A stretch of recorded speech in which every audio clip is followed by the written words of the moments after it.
Fala pessoal, um recado importante. Antes de tudo, antes da gente começar o vídeo, eu gostaria de divulgar aqui o Instituto Cultural Floresta, lá do Rio Grande do Sul, que eles estão na linha de frente ajudando as pessoas que estão desabrigadas, que perderam tudo lá no Rio Grande do Sul com essas mega enchentes, né? E eu vou deixar o link do site deles aqui na descrição do vídeo para que você possa ajudar de alguma forma. Tá? Eles não estão só na linha de frente entregando os suprimentos e ajudando lá o pessoal, mas eles também focam muito na reconstrução e na ajuda da comunidade no geral com segurança e educação. Então eles fazem isso restabelecendo os sinais de internet, inclusive eles compraram antenas da Starlink, sem antenas até o momento, para poder colocar em vários pontos ali do estado, das comunidades, para que a comunicação possa ser restabelecida.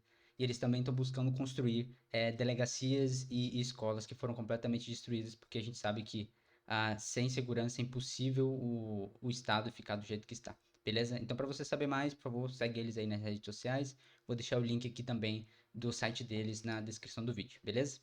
Então, bora pro vídeo. Alô, bom, Daniel aqui, seja bem-vindo ao canal do Abut e hoje nós vamos falar sobre um tema muito importante, especialmente para você que é júnior ou estagiário. Como deixar de ser júnior, né? Então, aqui eu tô com o meu roteiro e o editor já falou que vai ter vinheta, então logo depois da vinheta eu vou conversar com vocês aqui e fica aqui comigo, já deixa um like porque esse vídeo tá muito interessante mesmo, tenho certeza que vai ser útil para você. Beleza? Então bora.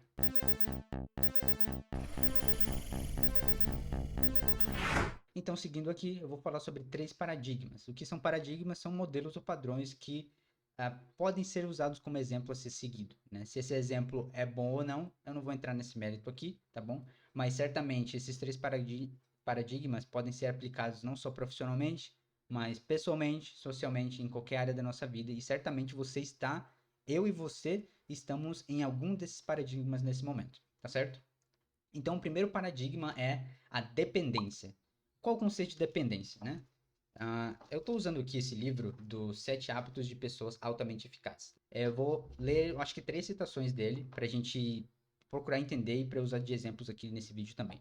Então, o primeiro paradigma, como eu falei, é a dependência. Qual o conceito da dependência? É o paradigma do você. Você tem que tomar conta de mim. Você faz a coisa certa. Você não fez a coisa certa. Eu culpo você pelos resultados. Então, quando você é dependente, você geralmente não assume a culpa pelos seus erros, né? E aquilo você sempre vai ficar dependendo de outra pessoa. Você sempre quer que outra pessoa faça algo por você, porque você acha que não é sua responsabilidade, porque você acha que outra pessoa pode fazer melhor. Enfim, a gente pode assimilar isso com um bebezinho, né? Não necessariamente a dependência é algo ruim, porque um bebezinho, ele é totalmente dependente, um bebê recém-nascido, ele é totalmente dependente do pai e da mãe, né? Ele não consegue fazer nada por ele mesmo, ele não consegue nem falar. Então, nesse sentido, não tem como ele fugir da dependência, certo? Mas levando para o lado profissional isso e usando a minha própria experiência como júnior na minha primeira empresa, assim como eu entrei, eu era uma pessoa muito medrosa e eu não tinha muita noção do que era realmente trabalhar no meio corporativo, né? Então, quando eu fui contratado como júnior, na verdade, antes eu passei por um período de experiência de 3 meses, e nesse período eu fiquei mais estudando do que realmente atuando, né? Eu fazia algumas coisas aqui e outra ali, mas eram coisas um pouco mais simples. Mas depois que eu fui efetivado, depois de 3 meses, eu começava a participar das deles, eu começava a participar de plannings, e eu tinha tarefas no meu nome ali, no Kanban e tal, onde a gente dividia as responsabilidades. E muitas vezes acabava pintando um alarme ali no canal de monitoramento, ou alguém pedia alguma coisa para mim e eu não sabia fazer. E o que eu fazia? Eu ficava quieto. Eu ficava quieto porque eu não sabia fazer e eu ficava com medo de fazer errado e eu tinha medo de perguntar. Olha só que coisa terrível. Então eu ficava ali. Será se o pleno ali, o sênior que trabalha comigo e tal, ele vai fazer? Muitas vezes eu até ia lá, conversava com ele no chat, perguntava se ele ia fazer, como é que fazia. Então era uma atitude um pouco ruim minha. Eu até, digamos assim, não me critico, porque eu sabia realmente muito pouco e tinha muito medo de errar, né? Mas tá tudo bem, né? É normal a gente sentir esse medo no início, porque a gente tá aprendendo ainda. Eu estava aprendendo ainda, eu não sabia, muitas coisas do que eu precisava fazer ali. Mas o problema é que você não pode ficar nessa por muito tempo, né? Depois de algum tempo, você tem que começar a ser propositivo. Você tem que começar a ser intencional. Você tem que mostrar mais a sua cara e tentar fazer as coisas mesmo que você erre, né? Então, o que aconteceu? Nisso eu fiquei nessa empresa e eu sempre tinha um sênior ali para me ajudar nas minhas responsabilidades. E aí, teve um momento em que ele foi para outra empresa, né? E era só eu e ele. Então, isso quer dizer que quando ele saísse, eu ia precisar ficar no lugar dele e ia precisar fazer as mesmas coisas que eles faziam, que ele fazia. E isso me assustou bastante. Eu fiquei com bastante medo mesmo. Eu falei, tomara que não dê nada errado e tudo mais. Só que em TI, nada acontece como esperado. Então, deu muita coisa errada. Aplicações ficaram fora do ar e tudo isso. E eu precisava agir. Eu precisava agir com medo e sem saber o que fazer muitas vezes, pesquisando daqui e dali. Stack Overflow comia solto, não tinha chat GPT ainda. Era um desespero. E muitas vezes eu reportava diretamente pro meu chefe. Então, eu agradeço muito pelo meu chefe ter muita paciência comigo e entender que realmente eu não sabia muita coisa. E o que aconteceu que depois de um tempo eu fiquei 6 meses sozinho e a gente tomando conta ali da parte de infraestrutura e operações. E a gente começou a perder alguns clientes, infelizmente, por conta da pandemia. E aí eu senti que era o momento de eu sair e procurar um outro lugar, uma outra empresa em que eu poderia ter mais envolvimento. Porque a gente estava perdendo clientes, eu não estava tendo novos aprendizados, novas coisas para fazer. Era, tipo, muitas vezes eram as mesmas coisas que eu fazia dia após dia, né? Então eu tive esse sentimento e comecei a fazer entrevistas e tal, e consegui mudar de empresa. E nessa empresa, ninguém me conhecia. E eu continuei como júnior lá, depois que eu fui contratado por essa empresa. Ninguém me conhecia. Então, ninguém ligava se eu sabia ou não fazer. Eles queriam que eu fizesse, não importa. Ah, você não sabe? Dá um jeito. Procura saber. A gente te contratou para isso. Não tinha ninguém ali para me ajudar, para me dar uma forcinha e tal. Lógico, eu tinha um time e tudo mais, mas o que era da minha responsabilidade, eu tinha que dar conta de fazer. Era sim ou sim, não tinha outra forma, né? E eu fiquei, caramba, cara, aqui é outra pegada, eu tenho que mudar minha atitude. E a gente estava na fase de construir um sistema, e eu cheguei meio que ali, quase no início, né? Um pouco depois do início. Então tinha muita coisa para fazer e muita coisa que tinha sido feita errado por outras pessoas que eu precisava corrigir, ajustar e fazer do jeito certo, né? Então foi aí que eu pude me desenvolver. E aí que eu entrei na fase da independência, né? E o que é o conceito de independência segundo o livro dos 7 hábitos de pessoas altamente eficazes, né? A independência é o paradigma do eu. Eu sei fazer, eu sou responsável, eu tenho certeza, eu sei escolher, né? Então, o que eu tive que fazer ali? Eu tive que tomar a infraestrutura ali para mim, a AWS, todas as coisas, e eu precisava fazer, não tinha jeito. E como que isso aconteceu? Vou até escrever aqui para não deixar eu esquecer, né? Eu tive que criar um GitLab, eu tive que subir uma instância do GitLab ali com runner, com pipeline, eu tive que instalar o GitLab ainda no EKS, que o EKS é uma ferramenta gerenciada da AWS que roda o Kubernetes, né? Então eu precisei subir um GitLab e ali preparar todas as pipelines, e eram vários projetos porque a gente trabalhava com microserviços containerizados, né, no Kubernetes, como eu falei. E aí a gente incrementou isso colocando o Helm para fazer as releases do Kubernetes. Tomei conta da conta da AWS e eu nunca tinha tomado conta de uma conta da AWS que tivesse tantas coisas. Era uma conta cara, tinha muitas coisas ali, muitas funções Lambda, muitas pods do Kubernetes, muitos clusters e instâncias EC2. E eu tive ali naquele momento de agir como um pleno. A minha mentalidade mudou. Eu comecei a oferecer soluções ali na daily, eu comecei a falar das coisas que eu estava fazendo e muitas vezes eu tinha que fazer sozinho, não sabia, não tinha ideia como fazer, mas pesquisava, ia atrás e conseguia fazer. Não foi fácil esse período, realmente teve momentos em que eu pensei até em desistir e ficar maluco, assim, porque era muito complicado mesmo. Mas não tinha jeito, tinha que ser feito. E no final das contas, isso é bom porque saiu totalmente da minha zona de conforto. Então, é normal também você entrar, quando você tá como uma pessoa dependente, você transitar entre independência e dependência, porque você ainda não vai saber tudo. Eu estava nessa transição de começar a fazer as coisas por mim mesmo, tá certo? Então, é normal você ficar transitando entre dependência e independência, beleza? Mas é muito melhor você ficar sempre ali com o pezinho mais na independência, tá certo? Claro, eu tinha um time, como eu falei, e eu podia ter ajuda deles em qualquer momento, mas no que era da minha responsabilidade como DevOps, eu tinha que fazer. Eles não podiam fazer por mim, tá certo? Então, esse é já o segundo ponto. Como eu falei, dependência e independência. Um detalhe importante é que você só consegue ser independente se você tiver conhecimento prévio, né? Você vê, quando eu cheguei eu era um júnior e eu ainda continuei ali tentando entender a pegada da empresa, né? Mas a partir do momento em que eu fui procurando conhecimento e colocando a mão na massa nas coisas que eu precisava fazer, eu fui me tornando independente. Então, era impossível eu me tornar uma pessoa independente, fazer as coisas por mim mesmo, ali, sem ninguém ficar em cima e me tutorando e tudo isso, sem conhecimento, né? Então, eu já entendia como o GitLab funcionava, porque na outra empresa eu usava o GitLab, eu só não sabia subir um GitLab no EKS, né? Eu já entendia Kubernetes, mas eu não tinha essa prática ainda de subir um GitLab no Kubernetes. Apanhei bastante, mas por fim consegui fazer. E, e você vê que não dá para ser independente sem conhecimento. Porque isso exige. Imagina só, se eu não soubesse GitLab, se eu não soubesse EKS, se eu não soubesse Kubernetes, impossível. Eu ia ter que ficar ali de canto e só olhando outras pessoas fazerem o meu trabalho. E isso não é legal. Muitas pessoas podem pensar que você tomar a iniciativa de querer fazer algo, de você propor algo, pode soar meio abusado, meio folgado, meio pra frente, assim, né? Mas isso é, na verdade, o contrário, né? Lendo mais uma citação aqui do livro que eu mostrei para vocês, Sete Hábitos de Pessoas Altamente Eficazes. Aliás, eu recomendo que você compre esse livro porque ele é sensacional.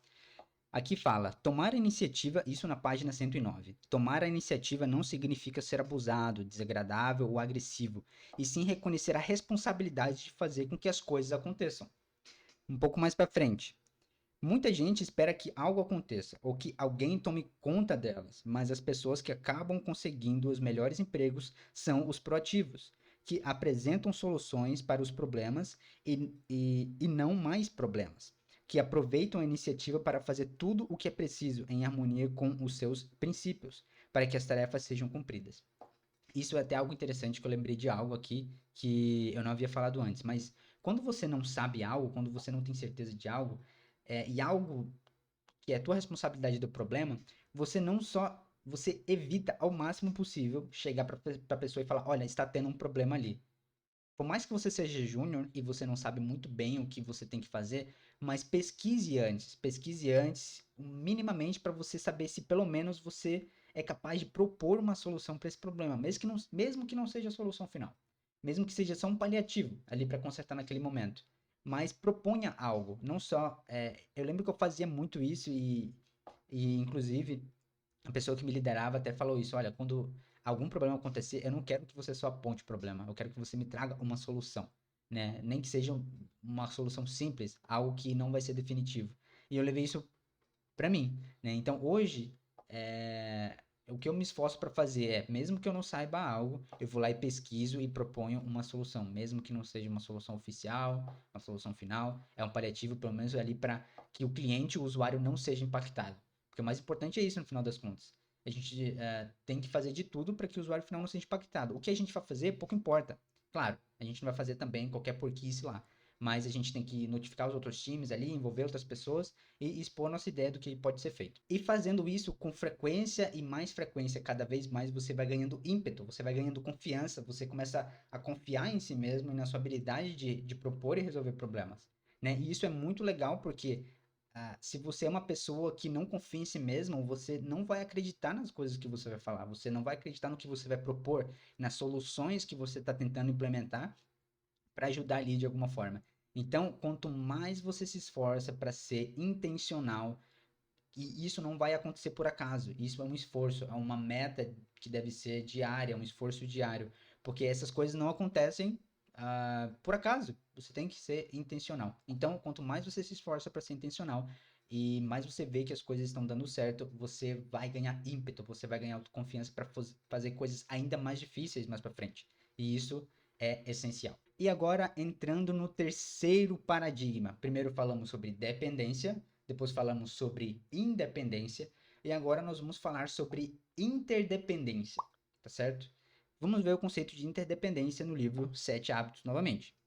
A interdependência é o paradigma do nós. Nós podemos fazer isso. Nós podemos cooperar. Nós vamos unir nossos talentos e habilidades para juntos criarmos algo maior. Então, usando isso como fundo para o que eu vou falar agora, lembrando que, deixando claro que cada empresa tem os seus critérios para promover outras pessoas, né? Mas o que mais é comum que eu percebo nas empresas não é o volume de trabalho. Por exemplo, se você faz muito trabalho, você faz muitas tarefas, mas que é algo simples, que não demandou muito esforço cognitivo teu, muito esforço técnico, e isso muitas vezes as empresas nem levam em consideração, pelo menos a empresa que eu trabalho não leva muito. Mas o que mais levado em consideração é algo difícil que você fez e que muitas vezes você não tinha certeza como você iria fazer, e que você foi atrás, você correu atrás e que você se esforçou, pesquisou, abriu chamados e conseguiu resolver a solução, claro, muitas vezes não sozinho, mas com a ajuda de outras pessoas, porque muitos problemas você não vai conseguir resolver sozinho, na verdade, a maioria deles, né? Especialmente quando se envolve aplicações, né? Que não é só infraestrutura, que você vai ter que ter ajuda de gestores, desenvolvedores e por aí vai. Então, o que eu quero dizer com isso? Aproveite as oportunidades quando o teu chefe, teu gestor, enfim, o teu líder, ele te passa uma tarefa que você fala, putz, como é que eu vou fazer isso? Eu não sei, eu não tenho ideia, nunca mexi com isso. Cara, isso é uma oportunidade para você mostrar do que você é capaz. Isso é uma oportunidade para você mostrar que é digno não digno, né, na verdade, mas que você está preparado para receber responsabilidades maiores e até receber uma promoção. Então, eu demorei um pouco para entender isso. Eu ficava mais reclamando muitas vezes do que entendendo que isso era uma forma deles medirem a minha capacidade. Mas hoje eu entendo de que coisas difíceis são necessárias para que você possa ser promovido. Porque não faz sentido você simplesmente fazer as mesmas coisas todos os dias, por mais volumosas que sejam, mas que são simples, tá? Então, encare essas oportunidades de coisas difíceis como meios de você ser medido em relação à sua capacidade de entrega de resolver problemas. Agora, contando uma experiência minha para mostrar que isso é verdade, tá certo? Pelo menos na empresa em que eu trabalho e eu acredito que muitas outras empresas devem seguir esse padrão também. Eu lembro que eu tava como júnior ainda, como eu falei, eu tava tomando conta ali e tal, de toda a conta da AWS, e teve uma coisa que eu mexi ali no ambiente de produção, com o intuito de reduzir custos, porque você sabe, na cloud é tudo em dólar, especialmente na AWS ali, você esquece alguma coisa ligada, já era, né? Então, esse cliente ele tava querendo reduzir custos, então eu fui ali, eu não consultei outras pessoas, e eu fiz algo para reduzir custos e o que aconteceu? Derrubei o ambiente de produção. A notícia boa é que não realmente estava em produção, estava na fase de testes ainda, só que o ambiente produtivo ali estava no ar e o cliente estava testando, né? E eu derrubei, né? Eu derrubei esse ambiente de produção e foi um pandemônio, porque é, eu não sabia muito bem por que tinha caído. Na minha mente, eu tinha feito algo, mas esse algo não era o responsável, não deveria ser o responsável pela queda de produção. E o que aconteceu? Eu lembro que eu abri um chamado na AWS porque não fazia sentido a aplicação estar fora do ar. E passou chamado e pessoas ali na AWS e tudo mais procurando entender. E nem eles entendiam o que estava acontecendo. Eu lembro que eu varei a noite. Eu lembro que eu fiquei o dia todo resolvendo em chamados, em ligações, falando inglês com indianos. Você sabe que nada contra, mas o sotaque dos indianos é muito difícil de entender quando eles falam inglês. E ali com o gestor ali também na chamada, junto, procurando resolver o problema. Então, foi muito estressante. E eu lembro que passou da meia-noite. Eu acho que nesse dia eu fui dormir, eu acho que 3 horas da manhã, né? Foi um negócio que eu nunca vou esquecer assim na minha vida. Mas o que aconteceu? Resolvemos o problema. Conseguimos identificar que realmente a mexida que eu tinha feito ali era, era o que tinha causado a queda em produção, né? Então, passado isso, eu falei, poxa, que vacilo que eu dei, né? Que ruim, né? Que eu fui ali, com certeza, ou eu vou ser demitido, ou, sei lá, eu vou ser rebaixado para abaixo de júnior, né? Nem sei se é possível, eu vou voltar para estagiário. Mas não foi isso que aconteceu. A vida seguiu, ali aprendi com isso. É muito importante que você aprenda com esse tipo de erro, porque você não quer que isso se repita novamente. Então, os dias seguiram, continuei trabalhando e quando depois de alguns meses, eu fui promovido. Eu fui promovido para pleno, né? E eu fiquei sem entender por quê, né? O que aconteceu ali que eu fui promovido? Será se foi as instâncias ali do GitLab que eu subi? Foi as coisas que eu fiz ali na conta? Na verdade, não. O que levou em consideração foi o inglês, porque eu precisava resolver problemas técnicos com o pessoal da AWS indianos via chamada, com o gerente ali do lado, com o líder em inglês, e isso precisava demandar também para mim conhecimento técnico do sistema em que eu cuidava. Então, através disso, eu evidenciei que eu sou capaz de resolver problemas técnicos em inglês, que eu conhecia a infraestrutura e o sistema em que eu estava trabalhando, e que eu sabia como os sistemas, os serviços da AWS funcionavam, claro, na medida do possível, e pelo jeito eu não entendia muito bem, porque eu acabei derrubando produção, né? Mas enfim, espero que você entenda que, mesmo que eu errei ali, eu provei de várias formas, de várias ações, porque eu estava literalmente sempre à frente, resolvendo esses problemas no chamado, sempre conversando ali, e saía, entrava gente, eu sempre estava ali na ligação e não saía nunca, né? Então, você percebe que foi algo ruim, foi algo horrível, eu não quero passar por isso novamente, mas isso foi o motivo de eu ter sido promovido. Então, muitas vezes a gente acha que esse tipo de coisa pode ser algo ruim para nossa carreira. No momento ali a gente pode não gostar, pode ser um pouco amargo, mas é interessante como coisas ruins podem se converter em coisas boas também. Claro, eu não sei se todas as empresas iriam enxergar isso como motivo de promoção, tá bom? Mas é só para deixar claro e exemplificar que muitas vezes algo ruim pode se converter em algo bom, tá bom? Tá certo? Isso vai depender muito da liderança da empresa, do teu líder e tudo mais, e como ele enxerga toda a situação como um todo.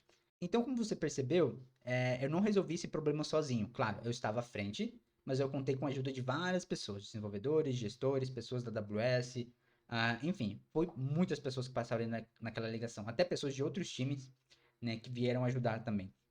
Então, a interdependência é isso, é o paradigma do nós, né? Então, poxa, isso quer dizer que eu não tenho mais que provar nada, que não é ruim eu ficar pedindo ajuda para as outras pessoas. Nesse contexto, não. Quando você é interdependente, o que acontece? Você tem confiança em si mesmo, você tem confiança nas suas habilidades, na tua capacidade técnica, você reconhece que não sabe tudo, mas você sabe como procurar e onde procurar. Isso é algo extremamente importante. Eu não sabia tudo para resolver, para contribuir na resolução daquele problema, mas eu sabia como procurar, eu sabia como pesquisar, eu sabia que precisava abrir um chamado na AWS e eu fui atrás disso, não é? Então, quando você entende isso, é muito mais fácil você pedir ajuda para outras pessoas, porque você não vai se sentir, eu sou um inútil, né? Você vai entender que eu não sei tudo, eu sei o suficiente, mas eu preciso aqui de uma força de outras pessoas, de outras equipes, de outros times para poder me ajudar com essa resolução desse problema e tá tudo certo, não é? Usando um outro exemplo, antes de finalizar o vídeo, que eu lembrei agora.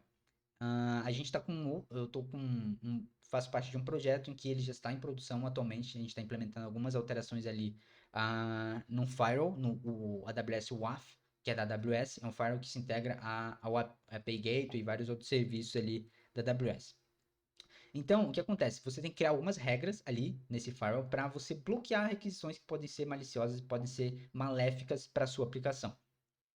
E aí, eu tava lá com uma regra que aparentemente era muito simples, inclusive eu tava com uma outra pessoa do time também, que tava me ajudando nisso, e a gente tava tentando ali de toda a forma possível, e a gente não tava conseguindo.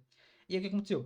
Poxa, isso envolve uma lógica de if-else, né? Mas não era if-else tipo Python, né? O AF, ele se comporta, ele tem condições ali que você pode colocar, e é um pouquinho diferente do que uma linguagem de programação, né?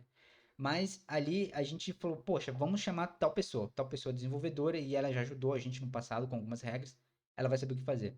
E essa pessoa veio, conversou com a gente e ela sugeriu algo sensacional, né? E deu certo. E eu falei, caraca, não tinha pensado dessa forma, não é algo simples e tenho certeza que vai dar certo. E deu certo, né? E isso acabou que eu estou de férias, não sei se foi para produção ainda, mas certamente vai, porque a gente testou isso, testou essa solução, testou essas regras e a gente evidenciou que estava tudo certo. Então você percebe, eu sabia trabalhar com AF, eu já tinha feito várias regras do AF. A pessoa que também estava trabalhando comigo, que é do mesmo nível que eu, ela também já tinha trabalhado com AF, mas a gente precisava de uma visão de outra pessoa, que tinha uma outra visão, uma outra perspectiva, que era em relação à programação. As habilidades dela de programação e desenvolvimento ajudaram muito para a gente resolver aquele problema ali. Então é isso, galera. Chegamos aqui ao final do vídeo.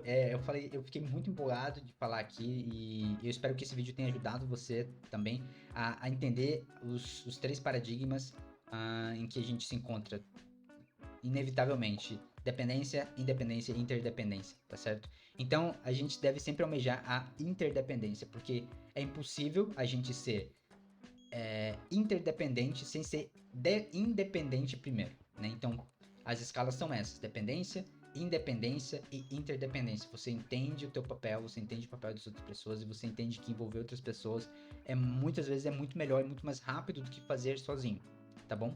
Compartilha esse vídeo, deixa um like se você gostou, por favor, que eu gastei uma energia boa aqui criando esse conteúdo para vocês hoje. E até o próximo vídeo. Valeu, até mais.